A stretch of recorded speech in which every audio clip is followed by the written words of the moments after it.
Victory often teaches us little, but defeat can offer the most profound lessons.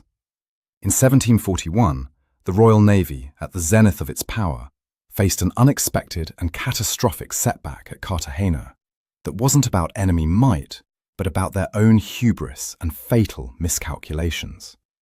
This isn't a story of glorious conquest, but of how a devastating failure against a seemingly weaker foe forced an empire to fundamentally rethink its naval doctrine and ultimately forge a stronger, more resilient force. To understand the magnitude of the disaster that awaited the British Empire in the Caribbean, one must first understand the intoxicating atmosphere of London in the late 1730s.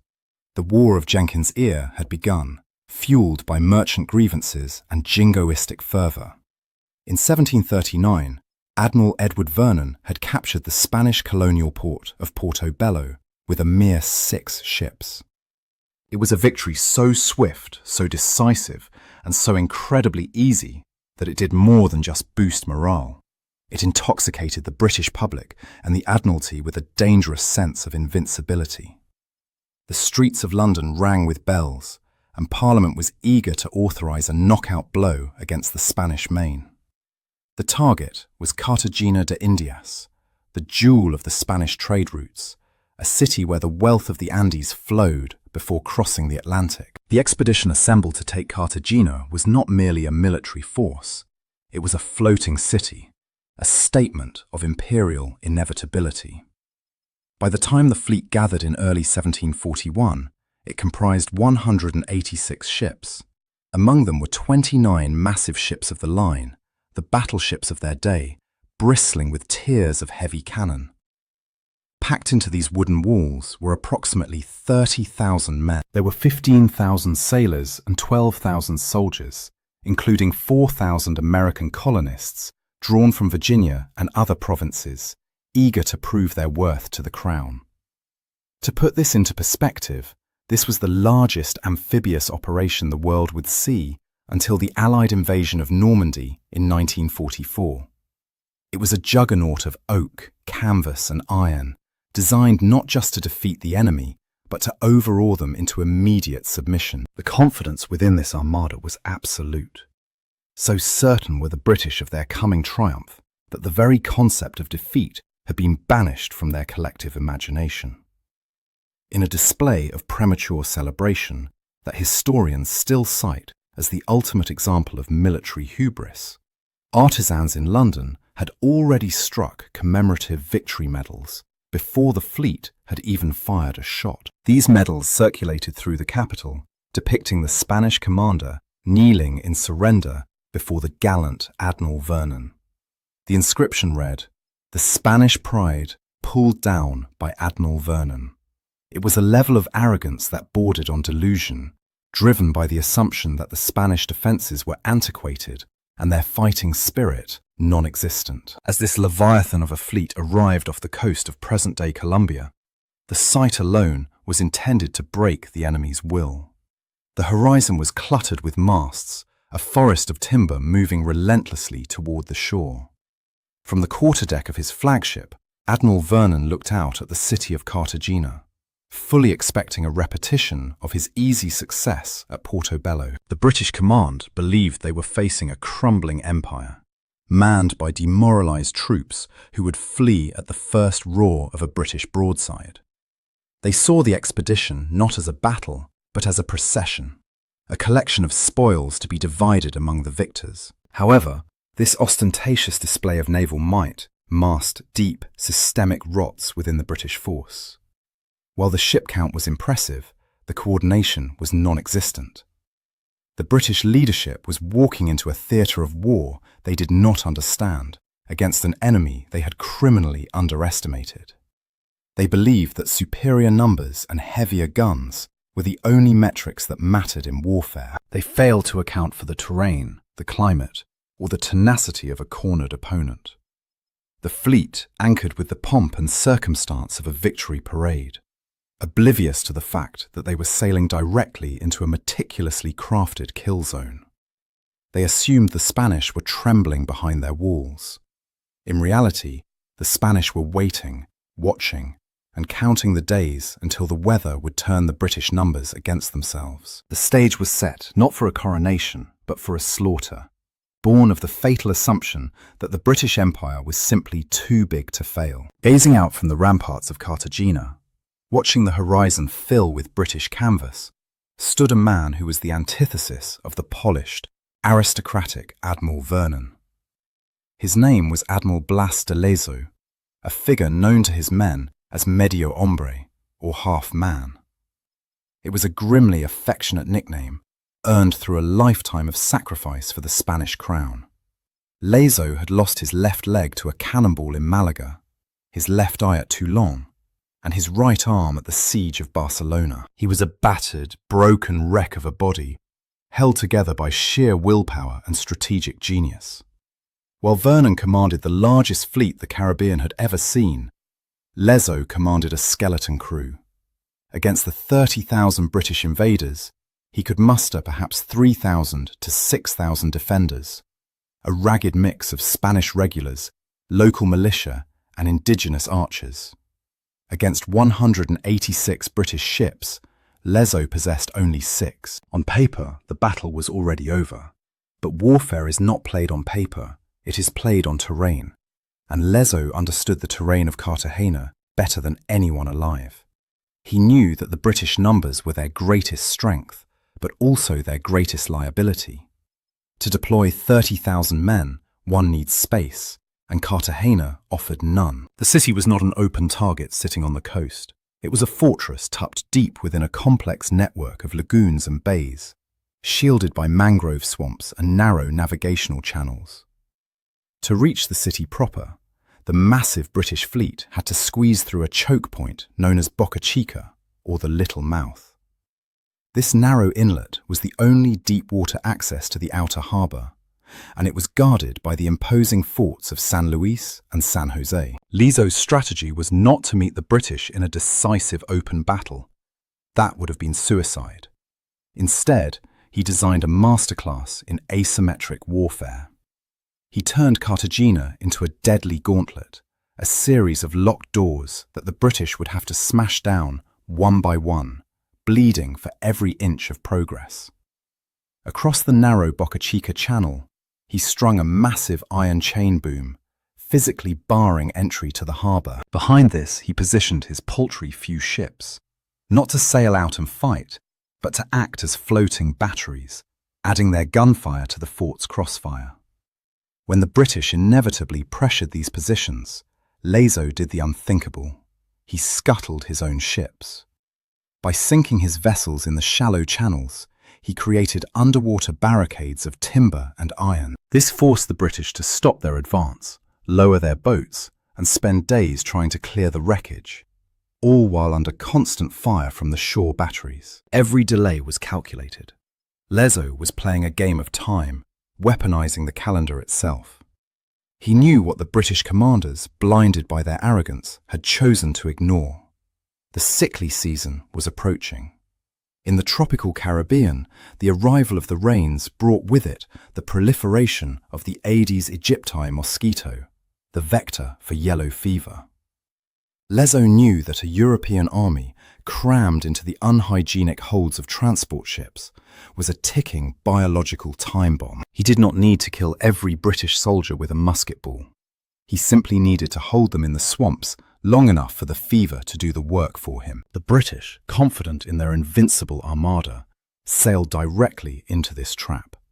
They saw the forts as mere obstacles to be brushed aside, unaware that the geography was funneling them into kill zones where their superior numbers counted for nothing. A ship of the line with its 100 guns is a terrifying weapon on the open sea, but stuck in a narrow channel, unable to maneuver, it is little more than a stationary target. Lezo used the shallow waters and the prevailing winds to nullify Vernon's firepower.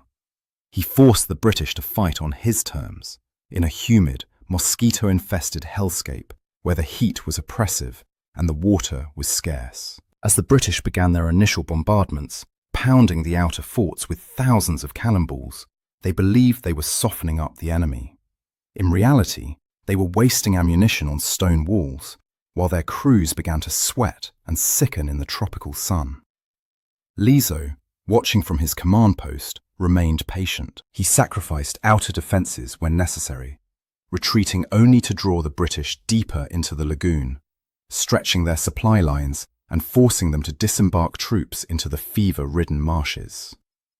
The trap was set, the door was locked, and the British were busy trying to kick it down, completely unaware that the house was already burning around them. If the Spanish defences were the anvil upon which the British expedition was to be tested, the British command structure was a hammer made of glass. As the fleet pushed past the scuttled ships at Boca Chica and entered the massive harbour, the operation shifted from a naval bombardment to a joint amphibious assault. It was precisely at this juncture, where cooperation was paramount, that the expedition began to disintegrate from the top down. The British forces were led by two men who did not merely disagree on strategy, they seemed to inhabit entirely different realities. Admiral Vernon, the naval commander, was aggressive, blustery, and utterly contemptuous of the land forces. General Thomas Wentworth, commanding the army, was indecisive, inexperienced, and paralyzed by a fear of failure. Their relationship was toxic to the point of absurdity. Despite their flagships often being anchored within sight of one another, the two commanders refused to meet in person to coordinate the battle. Instead, they waged a petty war of correspondence, exchanging vitriolic letters that dripped with sarcasm and blame, while thousands of men waited for orders. Vernon demanded that the army storm the fortifications immediately, accusing the soldiers of cowardice. Wentworth, stinging from the insults, dug in his heels, refusing to move until the navy obliterated every Spanish gun. This deadlock created a fatal paralysis. While the commanders bickered over protocol and prestige, the army sat idle in the sweltering heat, and Blaster Lazo's biological clock kept ticking. The tragedy of this dysfunction culminated in the assault on San Felipe de Barajas, the massive fortress dominating the approach to the city. After weeks of dithering, Wentworth finally ordered a night attack. It was a desperate move, conceived in haste and executed without the necessary artillery support because Vernon, in a fit of pique, refused to bring his heavy ships close enough to silence the Spanish batteries. The infantry, including the American Colonial Regiment, marched into the darkness, guided by Spanish deserters whose loyalty was dubious at best. What followed was a masterclass in tactical ineptitude. The guides led the British columns astray, bringing them to the steepest, most heavily defended face of the fortress. As the sun began to rise, exposing the troops to withering fire from the ramparts, the British engineers rushed forward to place their scaling ladders. It was here that the campaign suffered its most humiliating and heartbreaking moment. As the ladders were hoisted against the stone walls, a collective gasp of horror rippled through the ranks. The ladders were too short. The British intelligence had failed to account for a simple, brutal countermeasure. The Spanish had dug a deep trench at the base of the fortress walls, effectively increasing their height by several feet. The soldiers, laden with heavy muskets and equipment, found themselves stranded at the bottom of the ramparts, staring up at the unattainable parapets. They were sitting ducks. Spanish defenders rained down musketry and grenades upon the confused mass of redcoats. There was no plan B, no retreat cover, and no naval bombardment to suppress the enemy. It was a slaughter of helpless men, dictated not by the enemy's superior skill, but by a failure of basic measurement and planning. While the army bled out against the walls of San Felipe, a quieter, more terrifying death was consuming the fleet. The logistics of the expedition had collapsed. The fresh water supplies, stored in wooden casks, had gone brackish or run dry. But the greatest error was a decision born of stubbornness and ignorance. Rather than establishing camps on the open, breezy shores, where sanitation could be managed, the command kept the vast majority of the troops packed aboard the transport ships. These vessels became floating pest houses. Thousands of men were crammed into the stifling, sun-baked holds, rocking in the gentle swell of the lagoon. The air grew heavy with the stench of unwashed bodies and excrement. In these incubating chambers, yellow fever exploded with terrifying virulence. It moved from ship to ship, unseen and unstoppable. Men who had been healthy in the morning were delirious with high fevers by noon, vomiting black bile, the dreaded vomito negro, and dead by sunset. The discord between Vernon and Wentworth meant that even the sick were neglected, as neither commander wanted to take responsibility for the deteriorating condition of the force. The Invincible Armada was effectively rotting from the inside out, paralyzed by the egos of two men who were too busy fighting each other to fight the enemy. By early May 1741, the rains that Blastelezo had predicted arrived with torrential fury, turning the British encampments into quagmires and sealing the fate of the expedition. The Invincible Armada had been reduced to a collection of rotting hulks, drifting in a harbour that had become a necropolis. The order to retreat, when it finally came, was not a strategic withdrawal, but an admission of total catastrophe. The siege was lifted, the guns were spiked, and the battered remnants of the army were ferried back to the ships, leaving behind the smoking ruins of their failed assaults and the shallow graves of their comrades. The scenes inside the harbour during those final days were apocalyptic. The death rate from yellow fever and dysentery had climbed so high that the living could barely keep up with the dead. Funeral services were abandoned, bodies were simply sewn into hammocks and slid overboard. The waters around the British fleet, once teeming with longboats and activity, now churned with sharks, drawn in by the ceaseless disposal of corpses. It was a grisly, churning assembly line of death that haunted the survivors for the rest of their days. The proud force that had sailed from England to conquer the Spanish Main was dissolving into the dark waters of the Caribbean, defeated not by the cannon of the enemy, but by the microscopic tyranny of the mosquito and the monumental incompetence of their own leaders. The human cost of the Cartagena expedition was staggering, a demographic black hole that swallowed a generation of sailors and soldiers. Of the nearly 30,000 men who arrived at Cartagena, estimates suggest that between 10,000 and 18,000 perished. What makes this figure truly horrifying is the ratio of the dead. Only a small fraction died from Spanish muskets or cannon fire. The vast majority, perhaps as many as 90% of the casualties, succumbed to disease. The American regiment, the Gooch's Marines, suffered appalling losses. Of the 3,600 colonists who had volunteered, eager to serve the mother country, only about 300 returned home. Among the survivors was a young Virginian officer named Lawrence Washington. He would return to his family estate, broken in health but wiser in the ways of war, and name his plantation Mount Vernon, in honor of the admiral he still admired, unwittingly immortalizing the architect of the disaster. When the shattered remains of the fleet finally limped back to Jamaica and eventually to England, the news of the debacle crashed into London society with the force of a tidal wave. The mood in the capital shifted overnight, from jingoistic euphoria to bitter, incredulous rage.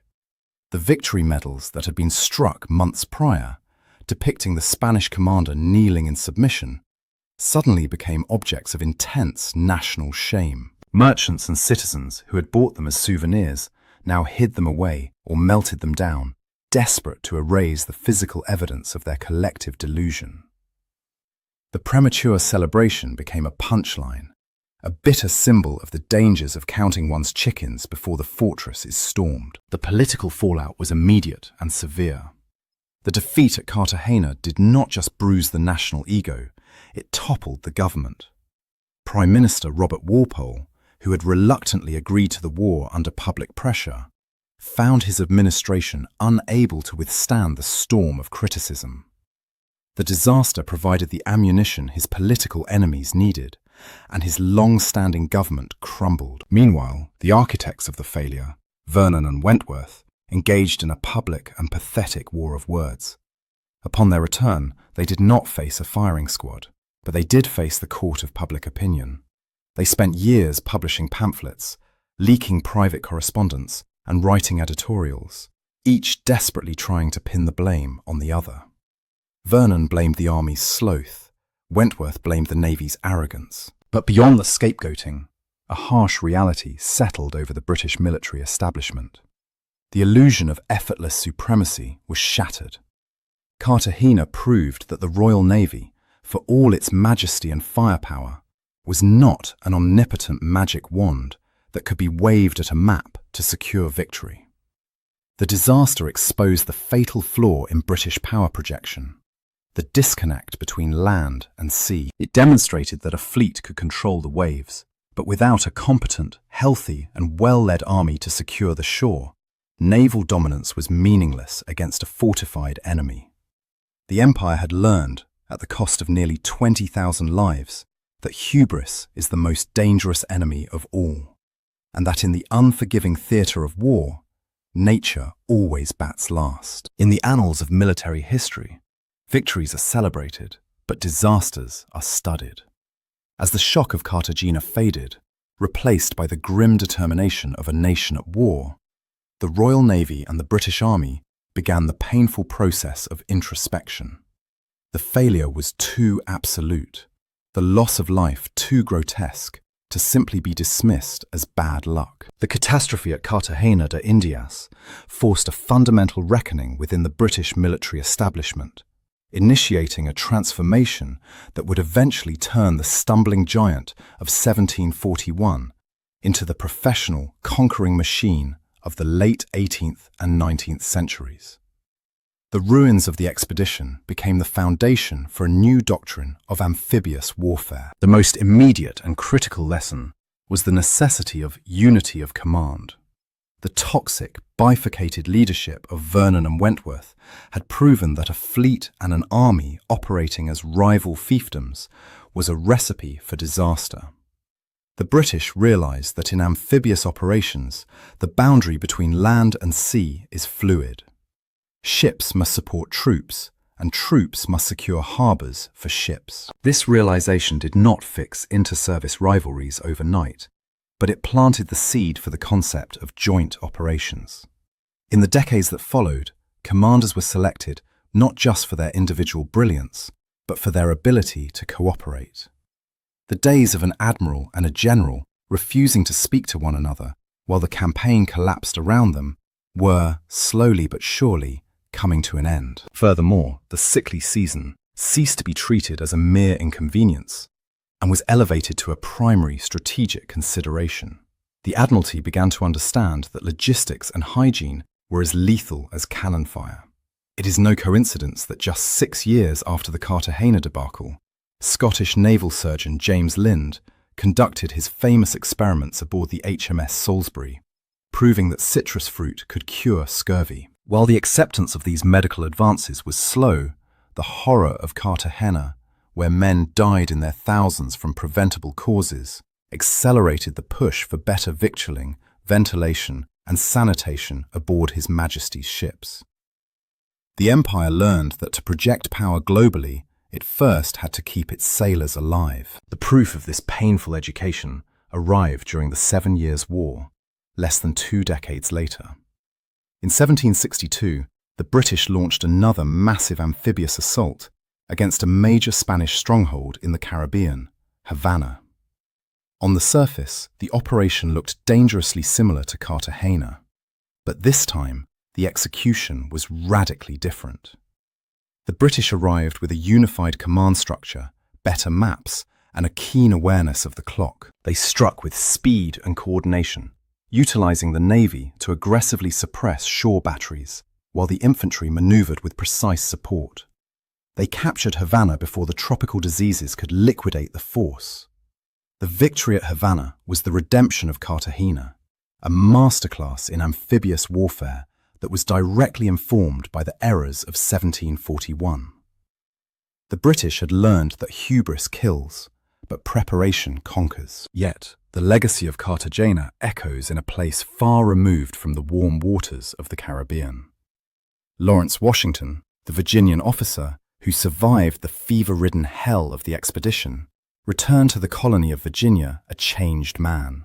Despite the defeat, he retained a deep, complicated respect for Admiral Vernon, perhaps admiring the Admiral's aggressive spirit, if not his cooperative skills. When Lawrence built his plantation home on the banks of the Potomac River, he named it Mount Vernon.